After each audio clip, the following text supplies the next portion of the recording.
dénoncer, on peut aller vite parce que les choses sont claires. Il est évident que quand on compare la Constitution de 2014 à celle de 1959, le catalogue des libertés a été étendu. Et que donc il y a un progrès indiscutable du droit constitutionnel tunisien et au-delà du droit tunisien en matière de garantie de plus de droits. Pour des raisons évidentes. La Constitution de 1959 était déjà une assez bonne Constitution sur la partie relative aux droits, dans leur formulation, pas dans leur garantie, mais dans leur formulation, c'était grosso modo une constitution acceptable du point de vue libéral de ce qu'on pouvait écrire dans les années 50 du siècle dernier. Bien évidemment, les droits de l'homme et le droit constitutionnel en général a progressé. Et donc, on doit consigner aujourd'hui des droits de nouvelle génération, les droits, par exemple, au sport, au loisir, à la protection des handicapés, tout ça était des progrès indiscutables et évidents. Nous avons écrit une constitution au XXIe siècle. Mais il y a des droits importants. Je crois que consigner dans la Constitution l'interdiction et l'imprescriptibilité, l'interdiction de la torture et l'imprescriptibilité des crimes relatifs à la torture est une chose évidente vu la pratique de l'État tunisien durant la période de la Première République.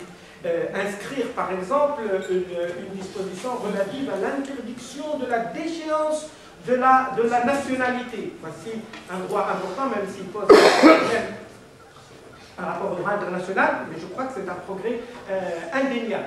Consigner dans la Constitution et la reconnaissance, et nous sommes dans une instance, dans une universitaire, les libertés académiques, c'est un progrès indiscutable. Et donc, on peut serrer comme ça un certain nombre de droits que cette Constitution nous fait garantir désormais, en tous les cas, consigne dans le marbre constitutionnel. Je crois qu'il y a lieu, de ce point de vue-là, de s'en féliciter et de mettre ça sur le compte des aspects positifs de la nouvelle Constitution. Bien entendu, si on reste sur le point de l'énoncé lui-même, on a beaucoup de choses à dire et même à redire sur la formulation de certaines dispositions. Je pense notamment à toutes ces dispositions relatives à des droits qu'on ne peut pas qualifier de droits politiques, et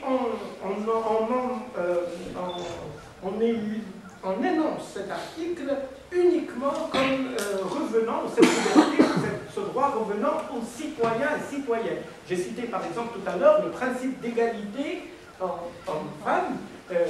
La disposition ou l'article en question dit les citoyennes et les citoyens. La liberté d'aller et venir, la liberté, je ne sais pas, le secret de la correspondance, etc. Et on s'étonne comment des dispositions pareilles, en fait, consignant des droits universels, des droits de l'homme, que la Constitution reconnaît par ailleurs dans son préambule, mais dans sa formulation, elle ne les reconnaît, en fait, constitutionnellement, qu'au profit des citoyens. Faut-il y lire un empressement? Faut-il y lire une incertitude? En tous les cas, ces problèmes-là se poseront, et je les évoquerai tout à l'heure en point terminal, en termes d'interprétation. C'est-à-dire, est-ce que demain, les autorités administratives ou judiciaires vont dire, mais non, tel droit, même s'il est garanti par la Constitution, on ne va pas le garantir à des personnes n'ayant pas la nationalité tunisienne, mais vivant en Tunisie. Serait pour le moins problématique et paradoxal. Et donc, voilà, sur cette partie-là, je dis que la formulation des droits est bonne parce qu'elle nous fait avancer et elle fait progresser le droit constitutionnel tunisien, mais dans la formulation, et notamment formuler ça comme si c'était le droit de vote, par exemple, on l'aurait compris, que l'on dise qu'il revienne aux citoyens et citoyennes, mais pour des libertés fondamentales, cela ne se comprend pas aisément en tous les cas.